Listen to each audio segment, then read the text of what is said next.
Caloocan. Sige. Tinamulong sasabit ito. Opo. Okay, gitna. Yan.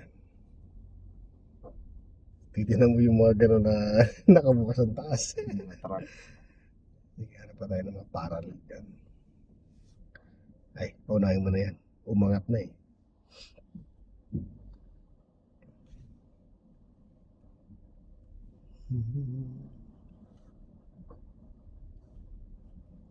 Isa pa kayo may mga parallel dyan, sir. Dito kayo, sir. Sige. Kailan maunawaan mo yun, paparallel na yan. Kaliwat kanan, kailan alam mo. Yan, tignan mo yan. Yan, pwede dyan. Dito, sir. Lapitan mo na yung Innova. Kaparehas mo yan. Practice lang naman eh. Sige. Kailan masanay ka lang. Yan. Todo mo yan. Wala tayong katabi sa likod, no? Ay, wala tayong matras sa likod naman. Kaya diyan ka muna, mag-slanting ka. Yan. Sige ba? Slanting. Yan, stop na. Gitna. Gitna. 1, 2. Ayan o. Then, lapit mo yung gulong mo doon sa gada, sa guhit. Yan, ganyan lang. Sige, lapit mo. Malapit na yung gulong sa guhit. Okay na? Stop Ayan na. po. Ay, todo mo na. Yan. Tignan mo kung sasabit ka sa gutter. Yan, di naman malabo na yan. Malayo yan. Sige. Ayun, nasa gutter ako, sir. Sa gutter ka na. Abante ko. Bantay ka. Atas ka pa ng kaunti lang. Yan, okay na yan. Then, sagad mo dyan. Sige, sagad mo siya. I-drive mo.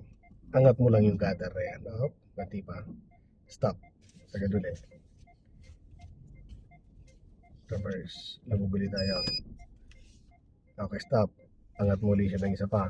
Ganun pag-angat. Sige. Oh. Bantay ka ng konti lang. Okay, ganti pa. Yan, okay na yan. Dahil sagad mo na dyan, okay na yan. Reverse ka na. Okay, papantay na yan. Yun, gitna mo naman develop. 1, 2. Ganun lang yan. Yan ang parallel. Ano?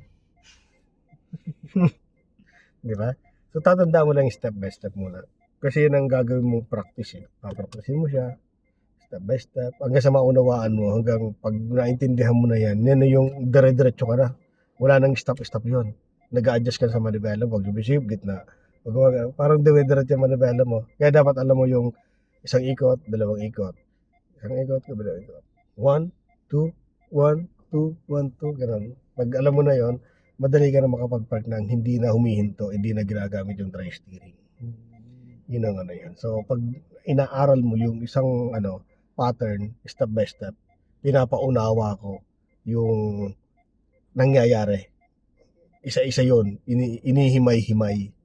Kaya ibang magturo yung mga magaling mag-drive sa isang instructor. Ibang instructor kasi, ang driver lang pag nagturo, ang gusto mangyari niya, kung anong ginagawa niya na, yun na yun. Kailangan magayo mo na kagad. Ang instructor, hindi. Step by step talaga. Himay na himay. Anong ginagawa? Ito muna. So, dito. So, kaya sacrifice talaga ang gulong niya. Sabi niya, gulong magagasgas. Natural. Kaysa naman sasakyan mo magasgasan. Okay. Diba? Kaysa naman sasakyan mo makabangga. Gagawin muna talaga yung mga ganyang part. Hindi naman ikaw habang buhay ganun eh. Opo. Diba? Hindi naman habang buhay na talagang yun, lagi nilang dry steering. Lahat ng mga driver dumaan sa ganun. Hindi lahat ng driver ay ganun na kagad ang ginagawa na dire-diretsong gulong. Kaya yung mga basher ko doon sa sinasabi na talagang na dapat dire-diretsong gulong, dire-diretso. Dumaan ka rin sa dry steering eh. Dumaan sa dry steering yan. Kaya nasasabi niya sa ngayon kasi nalimutan niya na kasi mayabang na siya ngayon. Ganun yung mga driver. Nasasabi mo na yan kasi marunong ka na, mayabang ka na ngayon. Pero balikan mo nung talagang pinapawisan ka at hindi mo napipihit ang manibela o di ka nakapagpatakbo ng hindi napipihit ang manibela. Ganun yan. Sa tagal ko ng driver, dami ko na nakasamang driver din na ginagamit pa rin. Kaya nga ginawang power steering yan eh. Para hindi mahirapan yung gulong, hindi mahirapan yung sakyan. Dati po kasi mga sakyan talaga, hindi power steering. Talagang buno talaga. Ang buno ka talaga. Matitigas. Oo, ngayon power steering na. Kaya maalwa na. Kahit nakatigil ka, gano'n mo, pwede. Di ba yung malalaking truck, yung mga trailer, pero mo, Mm. di pwedeng basta-basta nagalaw yun. Talagang nakatigil yun, gagalaw yung manibela, no? Kasi nga, bawat galaw ng isang sasakyan, sir, napaka-importante. Kaunting galaw, kaunting mali, malaking effect. Mm. Lalo sa mga parking ng mga sobrang sisikip, na Opo. kailangan ng gumalaw ka agad. Sasagad talaga manibela. Gagalaw konti, sasagad na naman, gagalaw konti. Ginagawa talaga yun. Mm. Yung mga ulaga lang ng mga di mga marunong o di nakakaintindi kasi babago lang ng driver, 2 taon pa ng driver, kala nila magaling na sila. Sa akin 30 years, Opo. dami kong pinagdaanan na lahat ng experience. Mm. So, kaya, di ko na sinasagot yung mga basher na yan. Oo. Wala pang napapagod lang ako sasagot. Basta importante, wala kang nasasagasaan, sir. Ayun. Wala kang naagrabyado.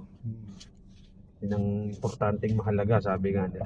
Diba? Kaya bakit ang mga dahil nasa may basher na sagad manibela. Mag-instructor ka kasi iba ang driver. Oh, Ang galing nun. Dikit yan. Sa iba yun. Parang Yan, hindi sa mga sports tawag na sir. Pag habang tumatagal, yung mga masikip na yun, kaya mo na yun. Kasi yung distance yun, yung pag pumapalo yung sakya mo gumagano'n, kala mo malapit. Pero Mm. may ang laki ng spacing noon. Ang laki ng spacing noon. Well, dead end? Wala na yatandaan dito. Oo nga. Ay, atras tayo. Patras ako. Dito gawin mo 2-point turn ka. Hindi, pumunta ka muna. Dito pala. Dito pala pwede sa sagad mo na yan. Galing naman ng mga naghahalikan sila dito. No? Kailangan gawa ng space Pwede kaya, pwede yata. Hindi na pandemic. Pandemic sarado lahat siguro yan. Magaling ka na sa mga siksikan sir. Kita ko yung galaw mo, nakikita mo yung mga possible na sabita. Kasi sir, nung nag-aaral ako, dinaan ako sa Nabotas. Sobrang sa'yo talaga. Sa Nabotas na nagkataon pang rush hour. Oo. Nasanay Tapos, ka na. hindi ako nasanay. Sabi ko nga siguro, baka nainis nga yung instructor ko Ano doon. sabi? Kasi ang dami niyang sinita sa akin nung araw na yon. Oo. So sa akin, parang ganun kasi ako, naiinis ako pag marami kang mali. Kaya sabi ko, bago matapos dapat yung ilang hours yun, sabi ko sa instructor ko, Kuya, pwede bang balikan natin yung Nabotas? Hindi ako makatulog dahil sa Nabotas. Binalikan na. Tama yun. Binigyan niya naman ako ng tsansa, binalikan namin. Tapos nung kinaya na. Oo. Kaya ako medyo, Yan ang maganda doon. yun ayoko. Yung iba sumusuko Ayoko, hindi, kaya ka nga nag-aral mag-drive Di ba? Tapos kung iiwasan mo yung masisikip, Yes, tama yan. Tamang mindset yan sir. hindi naman laging highway dadaanan mo sir, di ba? Oo. Ay, yun. Kaya nung sabi ko, nung pangatlong araw ko naman dinrive to, dyan sa linatid ko yung anak ko, rush hour. Daanan pa ba dito? Hindi sa dulo. Yun meron. UCC na to. Rush hour, dyan sa, sa school. Opo. Tuwan-tuwa ako, nailusot ko, yung kabila ko, anong pangalan niya? Close ban. Oo. Tapos sa kabila ko, ano ba yun? Yung jeep yata yun. Ay, hindi, yung van ng delivery ng or yung mga internet. Oo. Nagdidikitan yung side mirror namin, dito. Kitang-kita ko, ganun, Pag uwi ko sa bahay, saya-saya ko. Ang galing. Nakakatuwa yung gano'n. No. Yung may survive mo ng ayos. Kinikwento ko sa asawa ko, sabi ko, sipin mo, gagano, no? Oo. Yung driver nung dito sa Globe siguro yun. Oo. Nakatingin lang siya sa side mirror niya. Galing. Tuwan-tuwa ako nun, sir. Sa akin, malaking bagay na yun. Saan ba tayo Yes. pwede? Hanap tayong parking. O gusto niyo, sir, punta tayo SM. Sige po. Para tingin ko mas marami-rami dun Sige lang. At tama-tama, ma-correct nyo rin ako kung may mali ako sa EDSA. Okay po. Sige. Parang wala nung lahat ng mga pupuntahan mo dyan